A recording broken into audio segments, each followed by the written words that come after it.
Yo, yo, what's up? What's up? What's up? What's up? This is Dale. You are tuning in Crypto Street Podcast. As always, coming to you from sunny Iowa. Corn is going in the ground, so we can feed all you people. Not gonna try and offend anyone straight off the bat. Would like to have you listen to the entire show maybe before I offend someone. Doing good. As always, joined with two homeboys. We're gonna go out to California for a quick weather update. Partially cloudy with a slight breeze from the east. About 70 degrees at the high, and the low will be about 62. Back I to you, was Dale. I was hoping when I said that you'd go like from Family Guy. It's gonna rain, and then just come back. I think it actually is this week sometime, so Oh, that's great. perhaps. All good. Everything's good. Yeah, everything's good, man. I'm really digging this HBO show Chernobyl. I'm gonna watch the last episode tonight, so no spoilers, please, fellas. But do Totally so if you haven't jealous. watched it. I'm too poor to afford HBO, so I can't. But I actually might just buy it just to watch it and then cancel it. The internet has solutions that will not cost you any money, and we'll leave it You at know, that. and I can't believe I hadn't thought of that. So let's just not dwell on that because I know I'll get roasted. So Prince, how we doing? I'm doing great, Dale. Thanks for having me again. Thanks for talking to me. Feeling great, doing great. Thanks You for know. being my friend. Yeah, thanks for talking to me. Prince got a ton of love last week, by the way. Yeah, Very dude, nice to see. your guys' episode last week was awesome. Apparently, I just opened my mouth a little bit, and people are like, "Oh, you actually kind of know something." So whatever, right? You don't want people to know you know a ton because then you're gonna get bombarded. I like playing the card that the guy maybe doesn't know that much, and then it's, oh, okay, he actually isn't an idiot. But catch him off guard a little bit. The best thing about you, Prince, is when people DM you and you, out of the goodness of your heart, you start giving them trading lessons. So I would encourage people to DM him Stop it. No. and get the nice lessons. But No. okay, let's cut Slide the right in shit. there. We got we're really excited. We've had our guests scheduled a couple times and then scheduling conflicts on both ends didn't work. And actually it turns out to be probably work out for the better because what he's doing now is something we've never talked about. It's really interesting, I think. So we're joined with Wes Pryor. He is the founder of Liquid Malta. He's got a ton on his plate. He's a hero advisor. He's formerly the head of trading at Aenigma Capital. He is just well-rounded. So Wes, thank you for being on it. Again, I've partied with you twice, Chicago and New York. You're a great time, sharp dude. Let the people hear what you got. Thanks so much, Dale. Let's not talk about the parties. We'll keep that, NDA.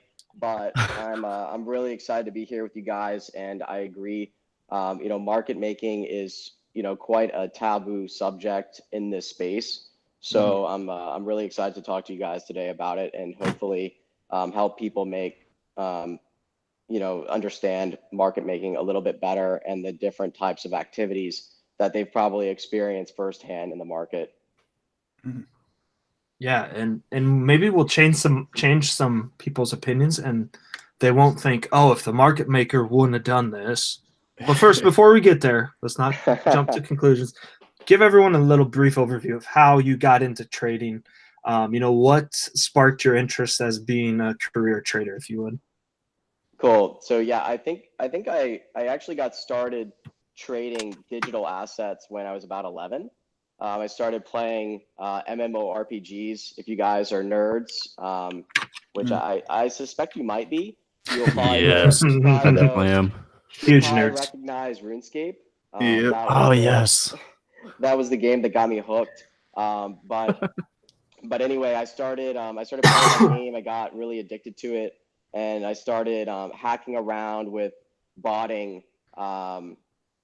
We called it like being like a script kiddie, where like I didn't really know any code, but I could like steal it off the internet and use it for something. So I started botting in that game, and then I realized that I could run more bots if I had a faster computer, which all I needed was a little bit more RAM. But that got me, kind of tinkering with software, tinkering with hardware, and transacting in this kind of digital, like these, virtual digital worlds. And I eventually started selling my characters on eBay. Wow. So it kind of, I think that's probably like the first like the root of how I got started trading. And that also kind of concurrently laid the groundwork for having some basic skills that would be really useful when I heard about Bitcoin in grad school, and figured I could get involved in the production process really easy if I threw together a computer with a few extra graphics cards. So that's kind of like when I got started trading. And then it kind of evolved from there as I got into crypto, this kind of like crazy, like hyper volatile new asset class that no one really understood. And I figured out that technical analysis was kind of like the go-to methodology to fall back on, like in the absence of any real robust like fundamental valuation frameworks. So that kind of got me into technical analysis and more into actually practicing as a trader. And then I would say the massive inefficiencies in this market, just because it's so nascent and liquidity is like scattered across hundreds of crazy little exchanges. And really like being able to move in and out of these markets in an effective way requires, in my opinion, a lot of automation. And that kind of laid the I kind of go where I kind of develop the skills that like I need to do what I'm doing, and that's kind of like where everything started coming together for me. So let's just start then. Let's transition into market making. So for someone that's unfamiliar with market making, what does a function of a market maker, what do you guys do? What's the purpose of what you do? Just give maybe a high level overview for someone that's unfamiliar with the terminology or the functions. Sure. So a market maker is like, if you don't know anything about market making, but you log into an exchange and you see that there's an order to buy and there's an order to sell in whatever market that you're looking at, those are market makers. And so they're putting up limit orders, they're putting resting orders in the market that you as like a market participant are able to take. That's effective. Like if you look at any exchange fees and you see there's maker fees and there's taker fees, the maker is referring to market maker because you're making a market by putting up liquidity in that market. So that's like super like high level. To get a little bit more practical, what a market maker does is it allows people that are trying to trade to be able to trade because they're putting up orders in the market. So they're putting depth in the market. So like you as a participant can come and transact. That's effectively what a market maker does. And market makers are typically market neutral, meaning that they don't build an exposure either long or short in an asset. They like to sit in the market at the front of the book. I'm a buyer at $1. I'm a seller at $1.05. You sell to me or you buy from me. I'm booking a profit on the difference. That's like super high level what a market maker does. And a market maker is extremely important. It's actually one of the most vital functions for any of these assets to like actually exist and be able to get into people's hands that want to buy and use them or speculate on them or whatever they want to do. Without having market makers on these markets, you can have assets that have no depth in them and have wide spreads, etc. And it's extremely important, like during early stages of like when a project is first coming to the market, to have a strong market maker in that, like on that venue, putting up liquidity so there can be price discovery and people can trade, right? Mm-hmm. So I'm curious now to get your take, because the classic line I always see on good old crypto Twitter and really social media in general. People like to try to blame moves in the market on market makers. And I want to get now your opinion as somebody who is a market maker. You know, what do you say to these people who want to blame you guys for a given direction in the market? Yeah, I mean, I would say they have like really solid grounds to be angry at market makers. Like their concerns and qualms with them are like absolutely legitimate. And I'll unpack that a little bit. I mean, what you're seeing on a lot of the unregulated exchanges, especially last year, you're seeing these exchanges are operating. They have market makers that they work with, or they have an internal market making desk, whatever it might be, and they effectively operate in like really illegitimate ways. So what they'll do is they'll sign contracts with projects to send them that have just done an ICO or whatever, to send them a lot of, Ether, Bitcoin, whatever base pair, and also a substantial portion of their circulating supply. And the exchange will spoof volume, which basically just means that they're putting up orders. They'll put an order in the market, like an order to sell, and they'll simultaneously execute a market order to buy, which what that does effectively, it doesn't allow anyone else to actually take that order, but it creates activity in that market that prints volume, which then they show on, the coin listing sites, etc. And that kind of serves as bait to get users excited about the project. Like, oh, okay, there's volume in that market. It's a new market. It's like the volume is increasing. I'm going to go and I'm going to buy that. And then when they get into that market, they, maybe they don't know too much about trading and they just push market buy like a lot of people do. And they end up paying up significantly. They end up taking a huge spread because there's no actual depth in that market. By depth, I mean real orders sitting in the market that user can take. So the markets are just extremely thin, but they got baited in by the fake volume. So they market buy, they end up paying a really horrible price. And then consequently on the other side, when they want to exit that position because they realize that there's nothing to the project, they hit market sell, and then they get juiced out of their money again. So it's a really nasty thing, but that's really only just scratching the surface of what a lot of the offshore exchanges and offshore market makers kind of get up to. Like some of the nastier stuff we've put out I put out in a research piece on IDEX, the top decentralized exchange in the world.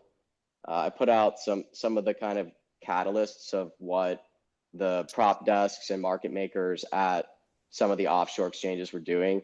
I mean, it's just absolutely nasty. So people talk a lot about fractional reserves, but they don't really know what that means. That means that just as an example, in the 2018 bear market, you might be buying a position that's deeply in the red because you want to buy when there's blood in the streets, you like the project, whatever. A lot of people, I mean, you want to catch a falling knife. Yeah. You should be able to do so. But they go to the exchange and they buy, and then the coin just keeps going down. And maybe you've been in the space for a while, maybe you work for a fund, like maybe there's a group of you, whatever it might be, and you decide to buy more, and it just keeps falling because there's just a persistent seller in that market and you have no idea where it's coming from. So what the exchanges, what their prop desks can do is, and this is just really sinister, they can run a fractional reserve in that market. And basically what they're doing is they know that you're unlikely to, like you're there, most people are there to trade and speculate. And a lot of people historically, especially if they know your behavior, are not likely to withdraw that asset and take custody of it themselves. They're going to leave it on the market for however long they're in that. They're going to leave it on the exchange for however long they're in that position, right? So what the exchange will do is when you buy that token, they'll credit your account, so you'll see it in there, but and they'll take your Bitcoin, but they never actually sell you the token. You never actually have it. Huh. They might not even have it, right? Wow. Right. So this is blowing my mind right now. Me too. Me too. So no matter, it's disgusting, but no matter how much you're trying to buy, they can keep selling until you eventually, and again, they're in the best position of anyone to analyze and understand your behavior and make really strong predictions over what you're going to do. They know, maybe you've got a stop loss in that market, like whatever it might be. They know that at some point when they keep sending this thing down, you're going to cave and you're going to sell it back to them. Right. So they'll give you, of course, less Bitcoin than you paid, and they just booked a profit for themselves. Jesus.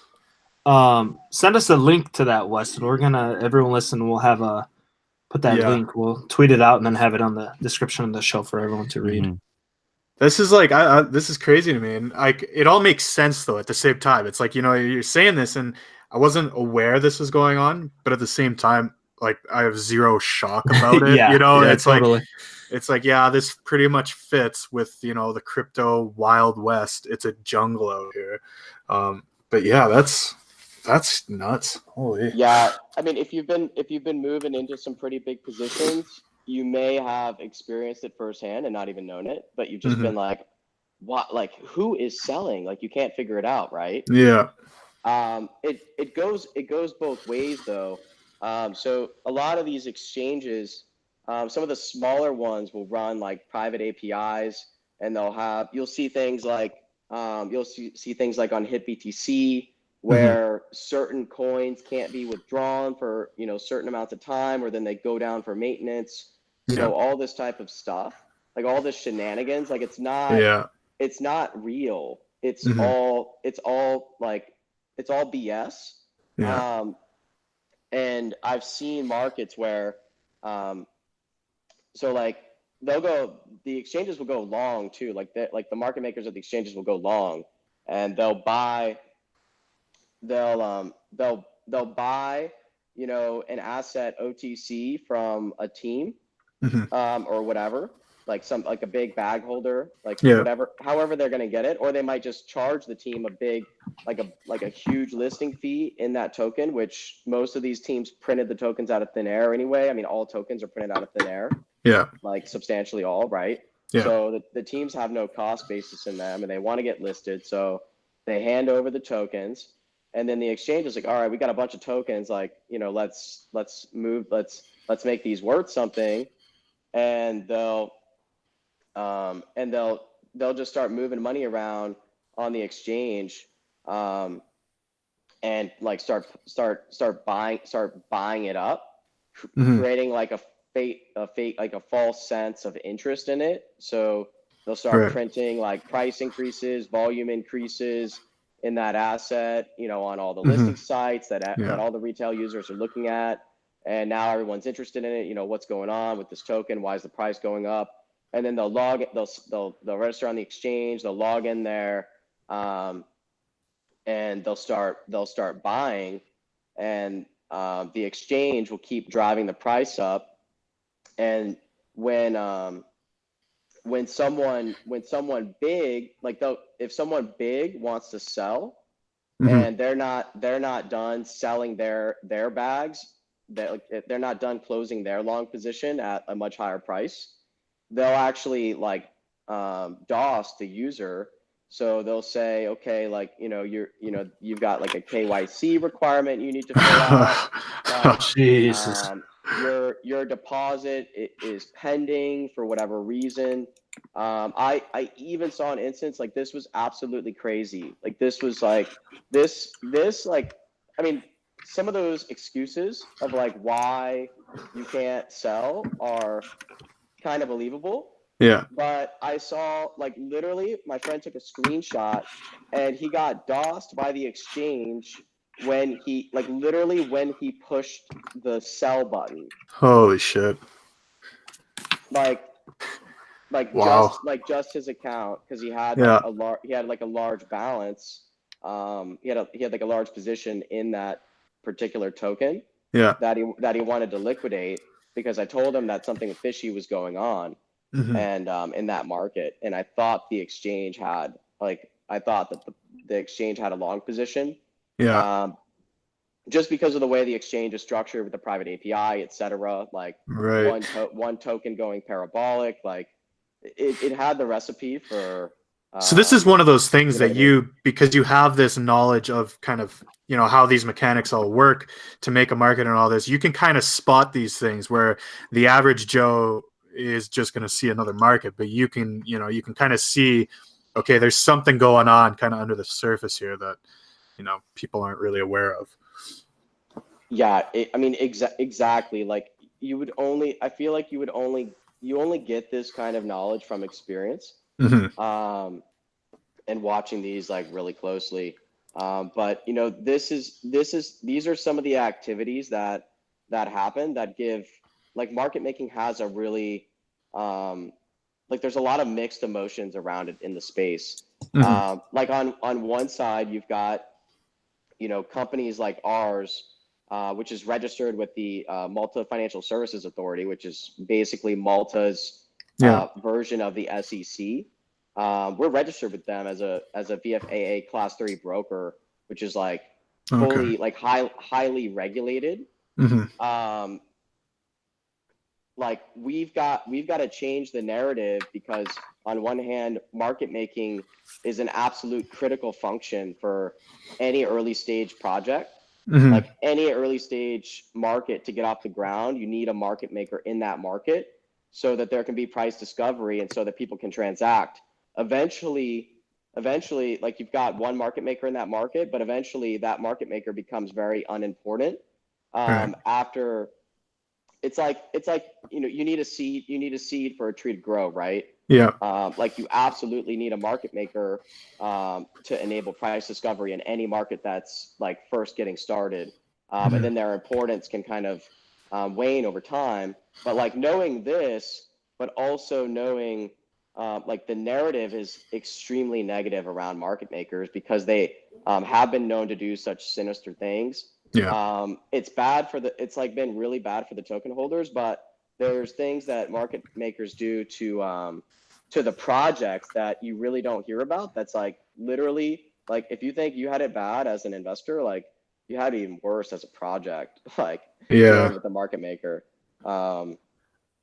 Well, that's funny, because I've heard stories of, different projects trying to get on an exchange, just, to get out there so more people have access. And then, as they're dealing with these exchanges, all of a sudden it becomes, okay, and now you thought there was a fee to us, but now there's also a substantial fee that you got to pay to our little buddies who are the market makers. And this is interesting. Okay. That's how they get them. And this is the stuff you don't hear about, right? Yeah. So basically the exchanges have a deal with the market makers who are their buddies, and just like you said, the project goes there like, hey, I want to get listed. They're like, okay, you got to pay this much, and you've also got to show us like a contract with our market making partner. Mm-hmm. So they're like, okay, it's just one of the requirements. It's really steep, but like I'll do it. Yeah. And so they go ahead and do that. And what some of these market makers do, and you see a lot of these really short-lived like pump and dumps upon listings. Yeah. Where like if you look at the chart on like something gets listed, it just goes like hyper parabolic. Yeah, straight up, right? And then bleed out kind of thing. So what the market maker is doing, you guys are gonna love this. So what the market maker does is they charge the project a bunch of money, and then they also take a bunch of money to put liquidity in the market, right, for market making. I'm doing quotations. Yeah. And they take a lot of the project's token. Now the market opens up, the market maker sticks a bunch of offers to sell in that market at higher prices, and then takes the project's money to buy those offers up from themselves. Are there not like clauses in the agreement though that like, hey, like don't do this, or like does it get that deep, or? So most of the market makers most of the exchanges are in like super unregulated offshore jurisdictions. That like all the sketchy like small cap exchanges. Yeah. And by sketchy I mean most of them. The same thing, like the same strategy is in place for most. I mean, substantially all of the market makers. They're like set up in Hong Kong or whatever. And you as a project, I mean, you've got literally like no recourse in that jurisdiction. And their offices that they said that they're at like might not even be real. Like, and you don't even know who the people are. You just know as a project, you're like, all right, like I want to get listed on this exchange. The exchange must know what they're doing, and they told me that this market maker is good. You know, they're gonna increase my price. I'm gonna get good volume, like whatever. And like you as like a technical, like, you know, software engineer or whatever might not like really think to unpack that. You just kind of like let the experts guide you, and and you just absolutely get screwed. And that's why like you'll see those like massive opening like pumps, but then you like go to like you wake up in the morning and you're like, oh wow, the project I invested in went up a lot, and like last night, and you go to sell and there's like no depth in that market, like it's over. Yeah. Like that's Jeez, this is like the play-by-play. This is like I don't know if you guys have read The Game of Deception, the old Wulong piece. This is like, to me, this is right up in that alley. It's just, you know, how to run a market pretty much, and you know, you're dictating the prices. This is crazy though. Like, it's blowing my mind. This is nuts. But I'm not surprised at the same time. It's like, you know, it just fits. This is like the total crypto move. Yeah, it's like, this is crypto. It really is. It's like, this is the jungle. Yeah, it's like it's really bad. And then like, I mean, some of this stuff is public knowledge. Like if you just Google, like you can find instances where teams like call out that they're being extorted by the exchange market makers. Yeah. Like if you have like no volume in your market, the exchange will be like, hey buddy, you need to hire these market makers to increase your volume, and like thus like their trading revenue. Yeah. Like that, like the exchanges revenue. They'll be like, hey, you need to hire this market maker, and if you don't, we're gonna delist you. And then it's like, okay, you hire the market maker because you don't want to get delisted, and then the market maker starts wash trading, you know, to the exchange's benefit and to the market maker's benefit. And now, like, all you've got, like, you're in a really bad position because now you've paid, like, not only have you, like, you had two choices. Do I pay this market maker to wash trade, which is highly illegal, by the way? Yeah. Like illegal in like any market. Like, it's absolutely illegal. Like, you'll go to jail for that. And but like, do I pay this market maker to conduct this illegal activity that's going to hurt my brand? And potentially let me go to jail someday if I ever get subpoenaed? Or do I get delisted from the exchange and then have all the token holders like come after me with pitchforks because my token just became completely worthless because it's untradeable anywhere? Like imagine being in that position, right? Like, yeah, like it's bad for the holders because like their token like could maybe go to zero, but like imagine being like the guy that did the ICO, right? Oh yeah. This is the KuCoin Classic. I've heard so many stories about those guys in the exact the same stuff happening. The KuCoin Classic. KuCoin Clan. We just came up with KuCoin Clan Classic. This is the amount of times I've heard stories about shitcoins getting extorted by that exchange in that exact manner. It's just too many to number. It's like it's not like I'm not going to call out any particular venues. Yeah. But like it's more commonplace than you would expect. Like it's not an isolated incident on one particular venue, right? Interesting. So now with all these, these shenanigans going on, I guess as somebody who's, actually trying to walk the line and not be getting into the shady shit, where, market making in crypto, where do you see kind of how it presents different opportunities for you, and maybe some of the the drawdowns, the challenges that come with trying to play in these markets? Totally. I mean, the challenge for us as a company is really like overcoming this like negative image. Mm-hmm. And it's also challenging because a lot of it is educational. So right. Like I'm talking to a team, like highly competent software engineers and what have you. But if they've seen a proposal from market making from one of the like offshore, like unregulated market makers, like they'll mm-hmm. promise them the world, right? Yeah. And like I'm like, hey guys, like that's actually really bad. You should listen to me, and I'll tell you some horror stories of why it's bad. But like at the end of the day, a lot of them will like until this kind of stuff gets out there more, mm-hmm. until you experience it for yourself, like you'll see those proposals and you'll just be like, well, I mean, this sounds really good. Like they're gonna make my price go up a lot and my volume, like mm-hmm. like I'm gonna go with those guys. You know, pretty much a pitch deck on how we're gonna pump your token and right. You're right. And then they like it's like they're taking like you're making a deal with the devil. Yeah. And another challenge is they'll undercut our prices. And I tell people, I'm like, they're gonna get their money, right? Yeah. Like you just don't know how they're gonna get it. So they'll do like what I told you. They'll undercut our prices, but then they'll take the client's money and they'll literally like increase the price and sell their tokens onto the client, and like that's how they're gonna make their money.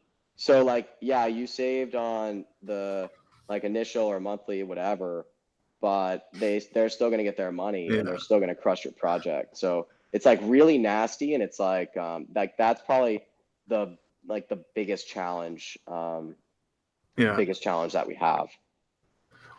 So what was it that drew, I guess, you to say, okay, I want to start a business and that is tailored to crypto market making, and instead of say traditional equities or anything like that? Totally. Well, I mean, I think a lot of people's success, like me included, like I'm extremely gracious that smarter people from traditional asset classes aren't paying attention to what we're doing, mm-hmm. because like that allows me to have like a small window of opportunity to like get really good in this space. Yeah. Like if I can tell you for sure, if traditional people were like in this space right now, which they're not because it's too small to be interesting, but if they were in here, like they would have passed me up so quickly that I wouldn't be able to have a good business. But the fact is they aren't looking here. And like when I was at Aenigma, like I was canvassing the space for like I was always looking at new projects, looking at new deals. Our team would, like our analysts would, do analysis on, different projects, how they opened, like, et cetera. And I just kept seeing this recurring theme of projects, getting listed on the first exchange. you know, and having either having this like crazy like short-lived pump and dump phenomena, or like even worse, I saw them having like literally no no offers to buy, no offers to sell. Like we call it depth, like trading terminology, like literally having no depth in those markets. And a few like here's just an example, like, you know, a project gets listed on the exchange, like trader A sees that happen. He comes in, he puts some really low bids, like offers to buy, like really, really far under the ICO price. And then ICO purchaser like B comes into the market and wants to sell. He just hits like the market sell button, and he doesn't know, like he just wants to unload, like whatever, right? Yeah. And he hits those really low, like far under ICO price bids that this other trader, like trader A, just happened to put there, trying to get like a really like a dirt cheap price. Yeah. And then all of a sudden the price prints like really low under ICO, like a huge red candle appears in that market. And now all the current owners start panicking, right? Right. And they all just start selling, and like it just kind of like the project effectively just like it's over before it even began, right? Like it just gets hurt so bad, people like don't even want to look at it. And like regardless of how great the underlying technology might be, when you have a market that has no depth in it and goes through something like that, I mean, it's really hard to recover. I mean, everyone's seen it like a million times. They might just not know kind of like the playbook of how it happens and why it happens. But I just kept seeing like those two things happen over and over and over again. And I tried to find, like, I really tried to find a good market maker that could like get on board, like that I could like call, like if I was talking to, you know, a project, like a team that was going through, you know, the exchange listing process, you know, et cetera. Like I wanted to have like when you're an investor, like you want to help the projects that you're invested in be as successful as possible, right? So like you introduce them to, you know, service providers, like so on and so forth, like to help like guide them along the way, just like standard like venture investing, which has like a lot of crossover in crypto, because like in my opinion it's all venture, except maybe Bitcoin. But anyway, I literally like every single market maker I talked to, like I wouldn't even send them like $100 because I would just assume that they're gonna steal it like one way or another. Like they were all so sketchy, and like their pitches were like just like all like so blatantly illegal.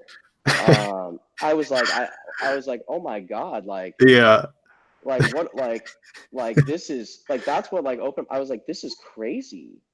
Right. I'm like this like massively like fundamentally like important component of any market having any chance to have any like reasonable level of adoption whatsoever is just like missing people to like provide that service and help facilitate it. Right. And I was like, okay, this is like I'd been developing like all of our like trading IP, and I was like, okay, like this is like this is like one of those things that's like just like it's worth it to build it yourself, you know, like it's worth it to do it. And so I kind of like set out on this mission, and like I just found that it was like I'd never been more passionate about anything I've ever done in my life. And that's just kind of like what got me like, you know, really into it and wanting to like fill this hole, you know what I mean? Yeah, absolutely. I love this. Like this is the whole other side of crypto that I really don't know much about. So this is awesome right now. I'm curious now, as a market maker for tokens, you know, a market maker typically wants to try and stay neutral exposure. How do you go about, you know, your portfolio balancing, I guess, in that sense when it's with tokens? Totally. So, I mean, like the core of our business model is based on licensing our algorithms to these projects. Right. So we license them to projects. We also license them to like early exchanges. But basically, like our model is built on licensing the algorithm, like developing the IP, licensing the algorithm, and then selling like consulting and operational services like back office reporting, et cetera, around the operation of the algorithms. So the strategy and like the exposure for us is a little bit different because it's like to a high degree dictated based on what the project's appetite is. But like if you want to like a lot of so like market makers can either be fully like market neutral, or they can take an exposure by like speculating on a position, like, or there can be like they can have strategies that say like, hey, you know, if this asset is below this value, like I'm gonna buy it up because it's like fundamentally undervalued, like, et cetera. Like there's different reasons for wanting to take an exposure.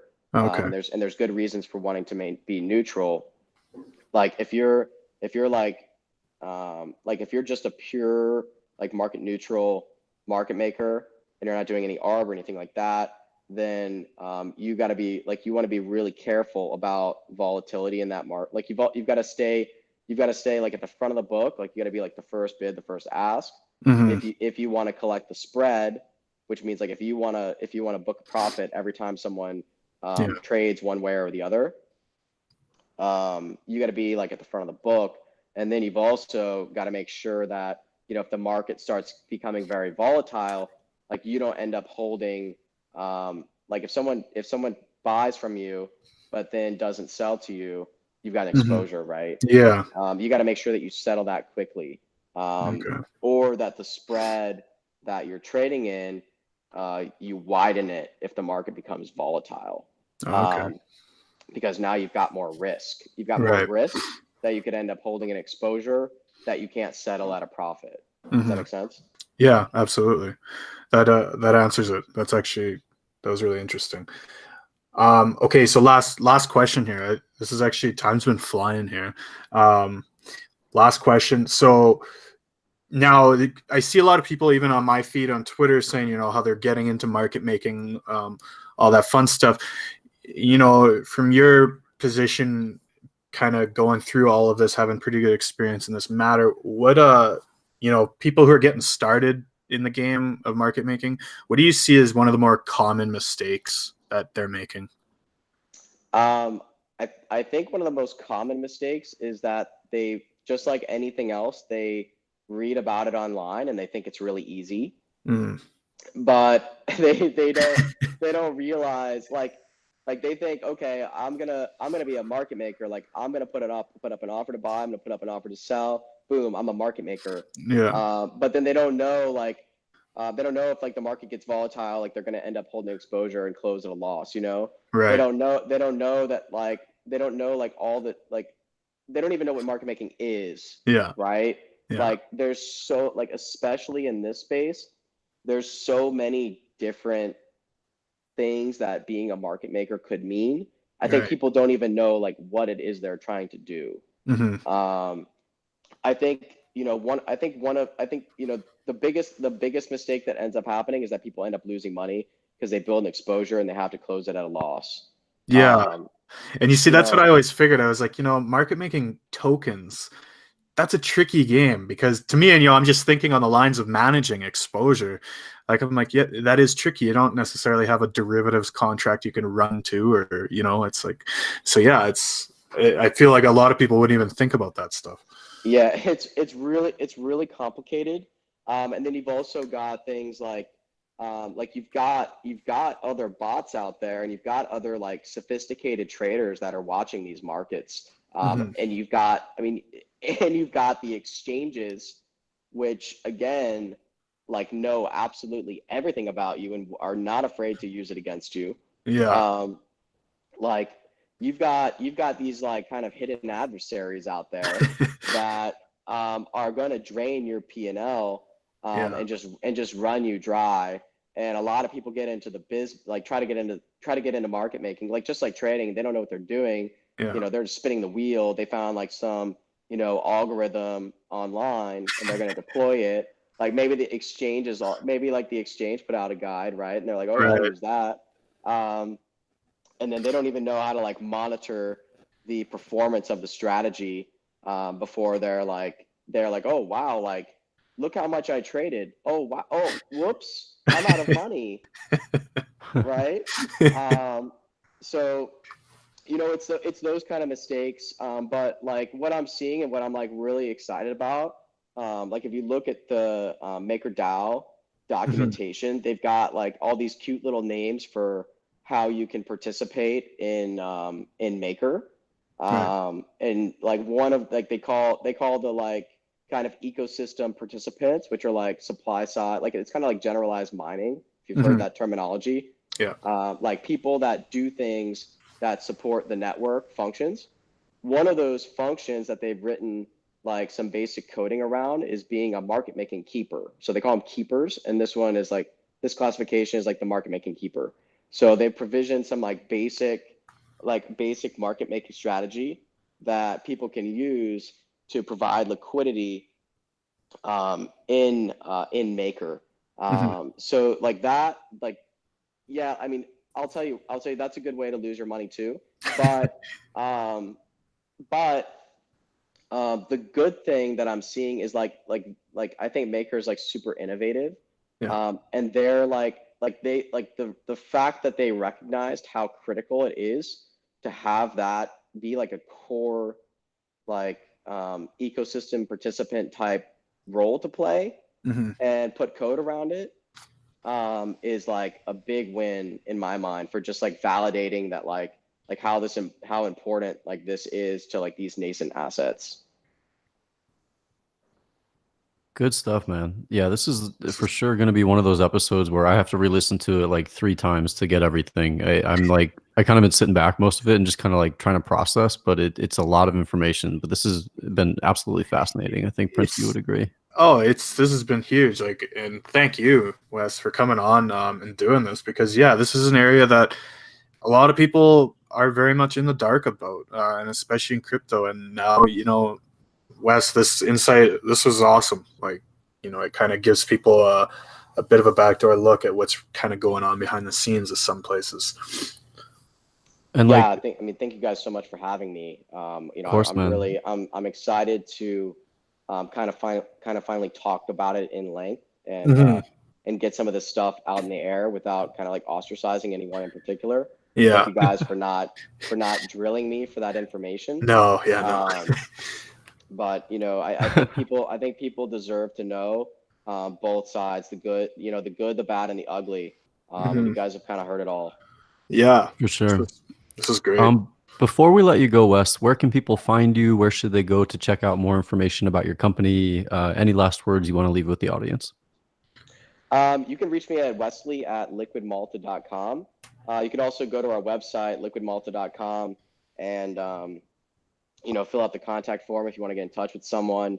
I've also got my Twitter is Wes_Dewayne, DEWAYNE. I'll give you a link after. That's a good place to reach me as well if you want to talk. I mean, I always love to talk about this stuff, so the line is open. Awesome. Thank you again, man. And everybody, thank you very much for listening. Have a wonderful rest of your weeks, and we will talk to you next week. Take care. Bye. Peace out.